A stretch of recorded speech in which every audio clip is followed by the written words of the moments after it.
Hello there, good evening. Staffing shortages are still being experienced by many hospitals right across Canada. Also, Health Canada approves a new bivalent COVID-19 vaccine specifically to deal with the Omicron variant of COVID-19. And at Queen's Park, Bill 7, a piece of legislation on long-term care, has passed. Extensive analysis tonight on all of that and much more. Starting things off, I go one-on-one with Canada's Minister of Health, Minister Jean-Yves Duclos.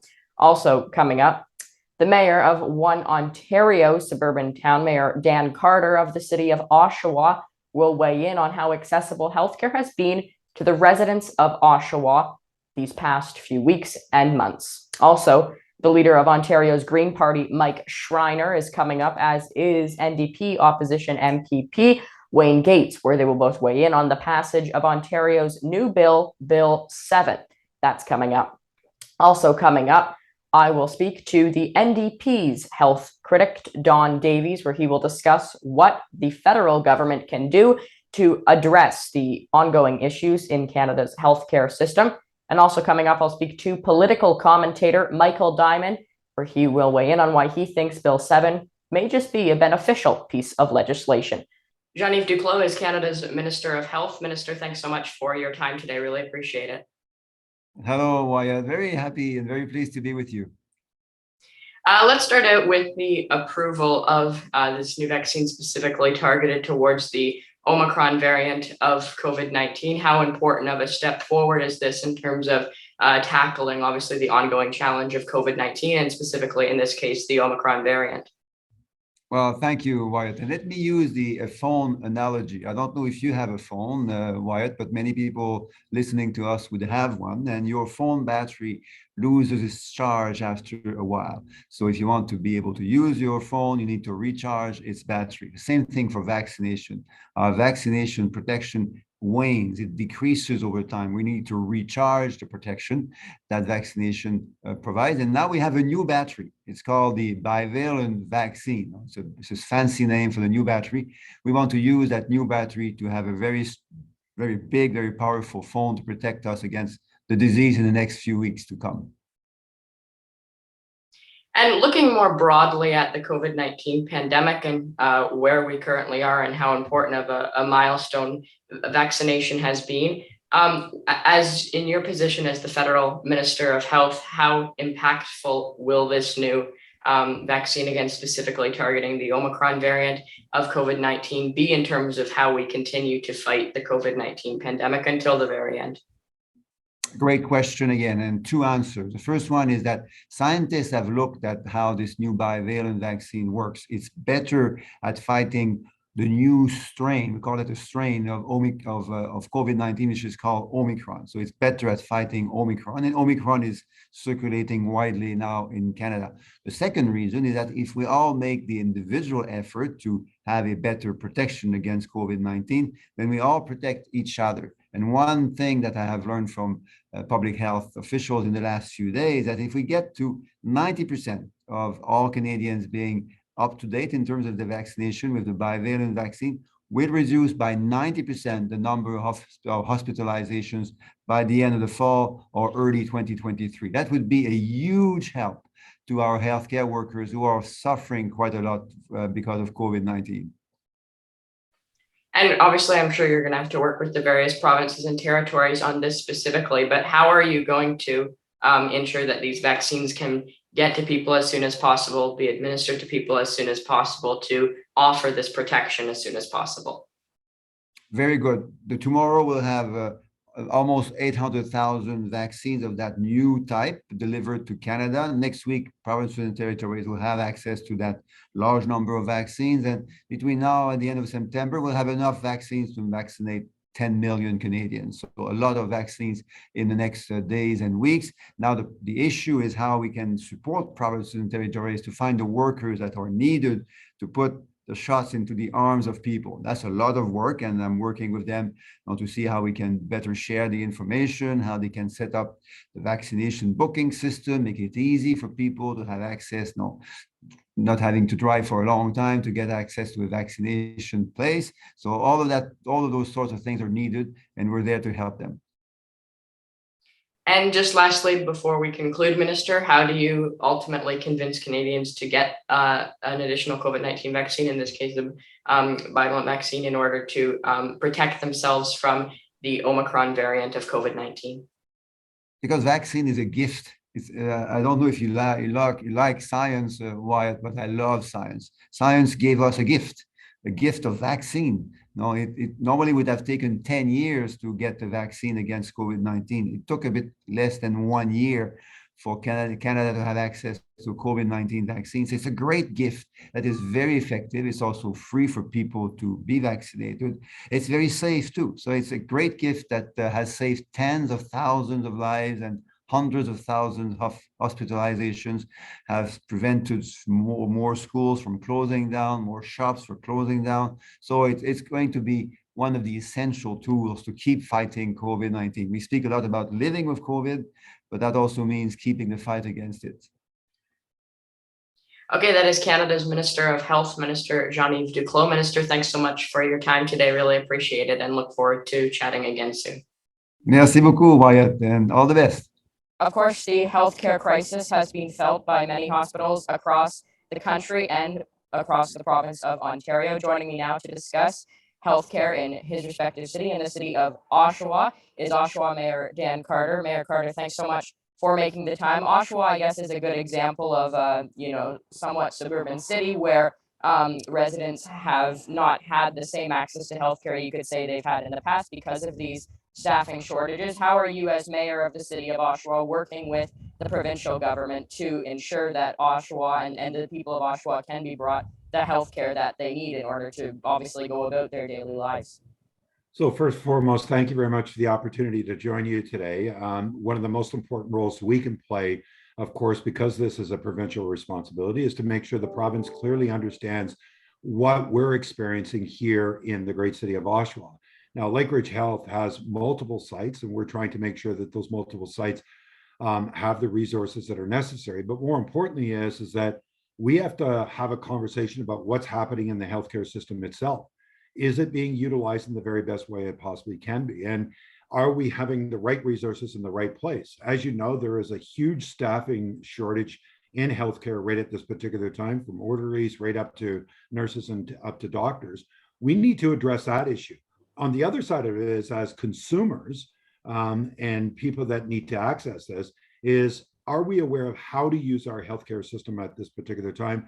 And how do we make sure that we arrive on this doorsteps of the hospital when an emergency is necessary? If not, how are we utilizing our walk-in clinics, our doctor's offices, and things like that? But our number one issue is making sure that we express what is going on in our healthcare system back to the province and make sure that they clearly understand what we're facing here locally. And when you look at the crisis currently being felt by some of these hospitals across the province of Ontario, what role do you see the provincial government having to play in that? Do you think the provincial government has met the needs of cities like Oshawa to the extent that they need to in order to address some of these shortages that are being felt? Well, I'd have to say no, because the reason that we're seeing the shortages in our frontline workers. I mean, the reality being is this just didn't happen. This has been long-term impact that has been going on for a period of time. We have to look back at where did it start and how do we then address the issue in regards to recruiting, certifying, and then getting people into the roles and responsibilities of delivering healthcare. There is no fast way into this, but there has to be a methodical, good plan put together so that we're going to be able to meet the needs of our community. The reality being is this wave has been coming from some time. It's not just about the hospitals itself, but you look at the offloading with our paramedics, they're backed up into our emergency rooms. Is that a system that can be addressed, and how do we address that accordingly? That's going to play a big part in regards to the utilization of emergency beds. Look, there is no fast way out of this, but the province has a major responsibility in making sure, A, that the money that is necessary to be able to recruit, hire, and support the professionals needs to be there. Number two is making sure that they work with the OMA and the Nurses Association to make sure people are being certified and able to get into the roles and responsibilities of providing those services. And number three is making sure the federal government understands what the crisis is going on, not just here in Ontario, but across the country, that is facing similarities nationwide. We have one other big issue that the hospitals are facing at this particular time, which we have an opiate crisis in this country, and it's impacting not only our paramedics on the front line, not only our police and fire, but also impacting our hospitals. How is that playing a role in regards to people getting the emergency services necessary in our emergency room? Okay, that's Oshawa Mayor Dan Carter. Mayor Carter, thanks so much for your time today. Really appreciate it. I hope you have a great day, and thanks for asking me. Mike Schreiner is leader of the Green Party of Ontario. Mike, thanks so much for joining me today. Hey, Wyatt, a pleasure to join you. I do want to start out with the healthcare shortages currently being experienced in hospitals right across the province of Ontario. And something that happened yesterday in the Ontario legislature, the Ford government passed what you could obviously call the controversial Bill 7, your reaction to that, and what do you ultimately think this means as to how the government will move forward with addressing some of the issues in hospitals, long-term care homes, et cetera? Well, I think it's completely inappropriate that the government's underfunding of our healthcare system, particularly as it relates to having enough nurses, PSWs, doctors, other frontline healthcare workers in the system. The elders are going to pay the price for that underinvestment. Bill 7 essentially says, you know what? We can force a vulnerable, frail, elderly person out of hospital without their consent to a long-term care home, not of their choosing. And I think that's wrong. I think it's the wrong way to go. And I think our elders deserve better, especially after the last 2.5 years, where we've seen so much tragedy in our long-term care homes.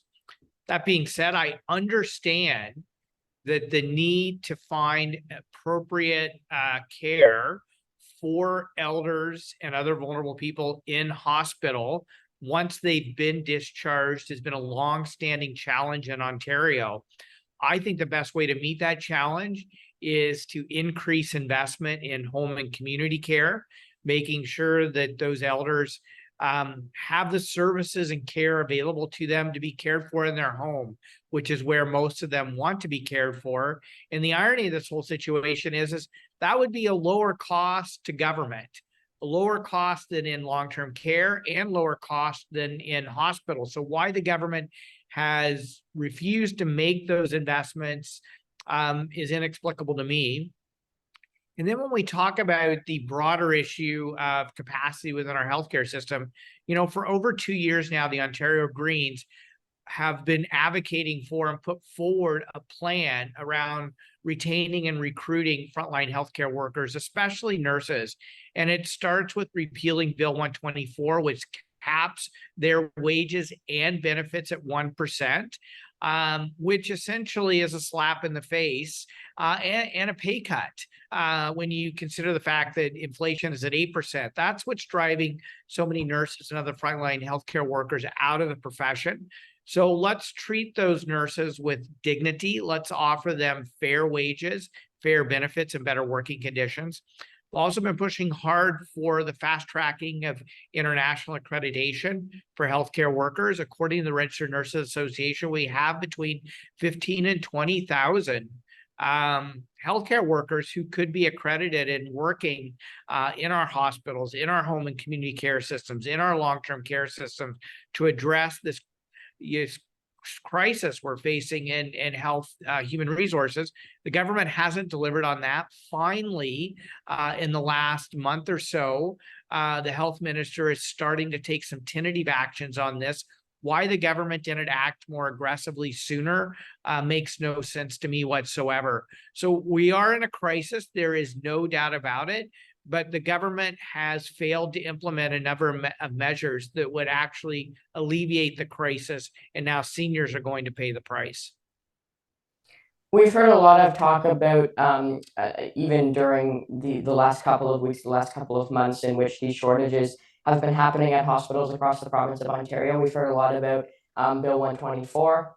How do Ontario Greens ultimately believe that Bill 124 will be repealed if the government continues to introduce other pieces of legislation like Bill 7, et cetera? How do you, keep up the pressure to on the government to repeal Bill 124? Well, at this point, I think what the government's going to do is probably have the bill quietly go away and expire. But you know what? That's waiting too long until we're in a crisis. The government 2 years ago, when it became very clear that capping wages and benefits, why, and I really want to emphasize benefits as well, because so many nurses have talked about the need to access mental health supports, particularly after just so many of the tragedies they've seen in our hospitals and in our long-term care homes over the last 2.5 years. The government should have known, and it was abundantly clear to pretty much every politician, healthcare advocate, doctors, nurses, administrators. There's been a wide variety and diverse group of people saying get rid of Bill 124 so nurses can be paid fair wages, fair benefits, and have better working conditions, so we can prevent this exodus of well-trained staff from our healthcare system. Because if we don't do that, we're going to have a crisis. And now we're in the crisis. And so, you know what, we need the government to sometimes, and this is hard. I mean, I can tell you as a business leader, as a nonprofit leader, as a politician, sometimes it's hard to admit that, you made a mistake and you need to shift direction. And on this one, it's clear the government made a mistake. They need to shift direction, really for the benefit of all Ontarians. Don Davies is the health critic for the NDP. Don, thanks for joining me today. It's a real pleasure, Wyatt. Let's start out with the announcement today from Health Minister Jean-Yves Duclos and various health officials within the government. What should the government do to ensure that this new bivalent COVID-19 vaccine, specifically aimed at targeting the Omicron variant of COVID-19, can be made available as quickly as possible to Canadians? Well, it's very positive news that there has been a bivalent formulation approved by Health Canada. As you know, the original formulation of the vaccine was based on the Alpha variant, and as the virus has mutated and escaped immunity and gone through a number of mutations through Delta and now Omicron, I'm glad that there's an up-to-date vaccine that is responsive to the Omicron strain. I think the federal government has to keep doing what they've done all along, which is they've got to procure sufficient vaccine doses for Canadians and work carefully with the provinces and territories to make sure that those doses are offered to people as fast as possible. I've also been calling for greater diversity in vaccines. There are other forms of vaccine that do not rely on the mRNA technology, the whole vaccine types that are being used in other countries, that I think should be in the Canadian market to give Canadians a wider choice of vaccines, especially those who are hesitant on the mRNA technology. And so I'd like to see more diversity in our vaccine offering as soon as possible. And when you look more broadly at just the issue of healthcare and the healthcare shortages being felt specifically in various provinces and territories, do you think the federal government and various provincial governments, do you think they've worked collaboratively enough, or to the extent that you would like to see them work together in order to address some of these shortages? And what role does the federal government play? Well, clearly they haven't. And that's not just a partisan observation, Wyatt. It's something that I think is recognized across party lines. The provincial premiers and territorial leaders have been calling on Prime Minister Trudeau and the federal government to sit down with them for going on a year now to sit and discuss a renewed Canada Health Transfer. As you may know, healthcare in this country is shared jurisdiction, and it depends on both levels of senior government working together, because the federal government is the biggest collector of tax dollars. And when healthcare was originally designed in the 1960s, it was predicated on a 50-50 cost sharing split, 50% from the federal government, 50% from the provinces and territories. Well, the share of federal spending has now slipped down to about 22%. If you include tax points that have been transferred to the provinces, maybe you could say it's 28, 29%, but for sure, there's no question that it's under 50%. So the feds have to sit down with the provincial premiers and territorial leaders and hammer out a new agreement. Everybody's focused on inflation. Well, the Harper government capped federal health transfers at 3% increase per year. And then the Trudeau government in the 2015 said they would renegotiate that with the provinces, but they didn't. They just adopted the same 3%. The problem is that the rate of inflation in healthcare spending in this country is typically 5.5%. So every year that you only give 3% to the provinces and territories, but the real costs go up 5.5%, you lose. They would have to give at least 5.5% just to tread water and keep things the way they are. So with the increased technology and our greater ability to treat different illnesses like cancer, we need to invest a lot more into our healthcare system, and that requires the federal government to do its share, which they have not been doing. Okay, that's the NDP's health critic, Don Davies. Don, thanks so much for your time today. Really appreciate it. Thanks for your time, Wyatt. Michael, obviously healthcare in the province of Ontario has been an issue that many people have been talking about over the past couple of weeks and even the past couple of months. Bill 7 was just passed in the Ontario legislature at Queen's Park. I guess, what is your reaction to some of the calls from opposition party leaders saying that this bill could be harmful? Well, for years, these same opposition party members identified people who were in hospitals maybe a bit too long and would have been better served in other settings as an issue, and they weren't wrong, and the government took quick action. If we look at the last couple of years, Ontario, Canada in general, there is a lack of healthcare capacity, a lack of space in hospitals, and we need to take every effort to, one, boost that, but also make better use of the hospital capacity that we have. So what the government did here was made it so that hospitals will be able to have those beds for those people who need it when they need it. And if there's a more appropriate setting for others, that's where they can be. It will be better for them. It's a much better setting. It's a safer setting. And it's also frees up unneeded space in a hospital. And fair point. But I guess just the opposition party leaders are talking a lot recently about how the government wants to move these people to other long-term care homes, as an example, somewhere outside of like where they reside, outside of their desired region of where they would ideally like to be placed. Your reaction to that? Look, I mean, these opposition leaders have not come to the table with any serious solutions. This is a problem they've previously identified, and now that the government's taking action, they're doing what their job is, which is to oppose the government. But what we need to have is a serious discussion. How do we make better use of the hospital capacity we have? The government's taking action, and I am quite confident every reasonable effort will be made to make sure that people aren't sent into a location that's either inconvenient or undesirable. But nobody, no family member wants someone in a hospital when it's not beneficial for them. And on the other side, nobody wants their loved one to not have access to a hospital bed when they desperately need it. Bill 7 has passed at the legislature in Toronto at Queen's Park, as well as the ongoing staffing shortages currently being felt by many hospitals across Canada. And joining me now for the latest on that and much more is MPP Wayne Gates. He's an MPP for the NDP party at Queen's Park, the official opposition. Wayne Gates, thanks so much for making the time. Let's start out with Bill 7 passing at Queen's Park. Obviously, a controversial piece of legislation, to say the least, something introduced by the Ford government to transfer hospital patients to long-term care homes. What do you make of this? Well, it's a cruel and disgusting bill, quite frankly, and we did everything we could to convince the government that we shouldn't be treating our seniors. And in our case, and it could be in your case as well, it could be a parent, a mom, a dad, a grandparent, mother-in-law, father-in-law, in my case, and with you, the grandparents, and they're going to be without consent, and this is a big issue. They're going to be moved out of alternate level of care, out of a hospital across the province of Ontario, into long-term care facilities, which are mostly privately run, and they are the ones that have had the worst records. So when I say the worst records during COVID, is where we've had close to 5,000 of our seniors and our loved ones who have died during COVID. And they're going to go to these homes that have terrible records. They're understaffed. Their quality of food has been terrible.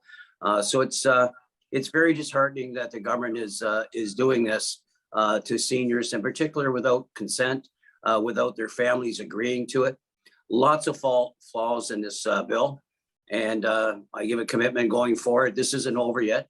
We're going to continue to try to raise the awareness and continue to watch where our loved ones are being sent, what type of records they have in these long-term care facilities, and try to convince this government there's a better way to fix our crisis in healthcare.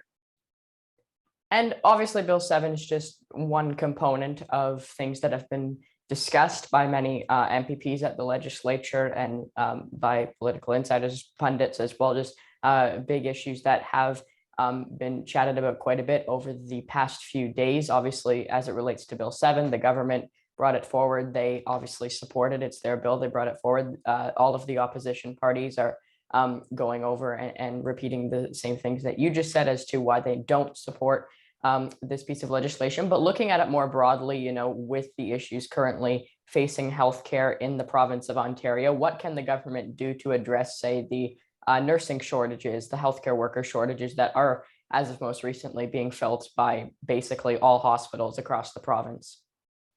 Yeah, there is a crisis in healthcare, and the crisis really started before COVID, but it has certainly raised its ugly head with some of the decisions that this government has made. And probably the biggest decision that was made was Bill 124, where it capped the salaries of healthcare workers, as well as others, correction officers, education workers.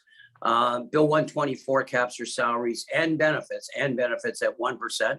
We know inflation is running somewhere between 7 and 8% right now. So it's actually a pay cut to our healthcare workers, our heroes that the government continues to call them heroes. Yet we continually see more and more nurses and doctors leaving because of the disrespect that they showed them. If you're asking me on how do we fix the problem, we have to repeal Bill 124. We have to make sure that we train more international PSWs and nurses and doctors, which are ready to come into our healthcare system. We have to make sure that we start investing where it's going to make a difference. I got some stats today from the Niagara Falls Hospital. There's about 162 people that are in an altered level of care, but 70, I think it's 70 top of my head, I think it's around 70 of them have other issues that they don't require long-term care. So we have to make sure, how do we fix that? They want to go home. Quite frankly, most seniors want to go home. They want to spend their time at home, quality time at home. They want home care. But unfortunately, because of the low wage Bill 124, we don't have enough PSWs for home care. Let's invest in PSWs. And how do you do that? You invest that with making sure that they're full-time jobs, make sure that they're getting real wages and benefits, easier to join a union. So you make the PSW job a worthwhile job that you can raise a family on, that not at the end of the week, you might have to go to a food bank to feed your family. So there's lots of other things that this government could do long before attacking our frail seniors. And without consent, send them to homes that, quite frankly, I've said this over the last couple of days, I believe that the quality of care will be less. The quality of care will certainly be less if they move away, if it's 30 kilometers or 100 kilometers or 300 kilometers. The family plays such an important role in this. And they're not going to be able to be there for the senior will probably give up a lot easier. They'll say nobody cares about them, all those type of things that aren't true. But when you do this and you ship somebody 300 kilometers, like they may have to do up north, our moms, our dads, our grandparents, mother-in-laws, sister-in-laws are probably going to die a lot sooner, and the outcomes are going to be a lot worse, particularly in private homes. And just to conclude, before we conclude, I want to ask you, you mentioned internationally educated nurses. Obviously, organizations like the RNAO, for example, the Registered Nurses Association of Ontario, their president and their CEO, for that matter, has been on this program before. They've talked about it, specifically talking about how all of these nurses, they're already here in Canada. They're just waiting accreditation from the College of Nurses here in Ontario. So how can the government speed up that process and work with the stakeholders to speed up the process to actually get accredited to become a healthcare worker here in Ontario? Well, I think the first thing they do is should talk to the nurses associations and RNO to make sure that they are talking to them and saying, what do you need? What do we need to fix the crisis in healthcare? How do we go about that? How do we make sure that we get the international nurses and doctors up into our hospitals as quickly as possible? I would suggest the government probably talk to them. It's something that they haven't been very good at. That would probably help quite a bit. The one thing that I know that's not going to help our publicly funded healthcare system is to privatize our healthcare and take valuable public dollars and give them to private corporations, whether that's in long-term care, which has been a disaster since they privatized it. Whether you do that in your hospitals, what happens is it sucks more dollars away from the publicly funded system, and it goes to corporations, CEOs, instead of into healthcare.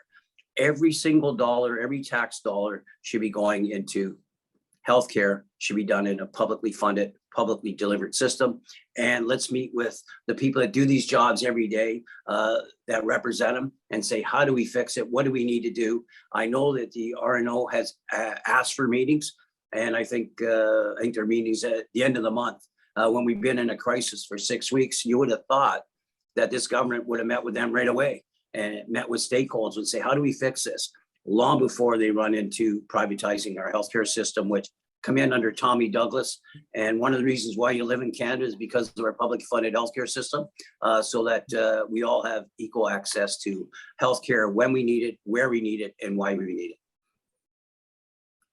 Okay, that's NDP MPP Wayne Gates. MPP Wayne Gates, thanks so much for your time today. Really appreciate it and look forward to chatting again soon. Thanks so much. Thanks for inviting me. Take care and happy Labor Day weekend, young man. You too. Thanks so much.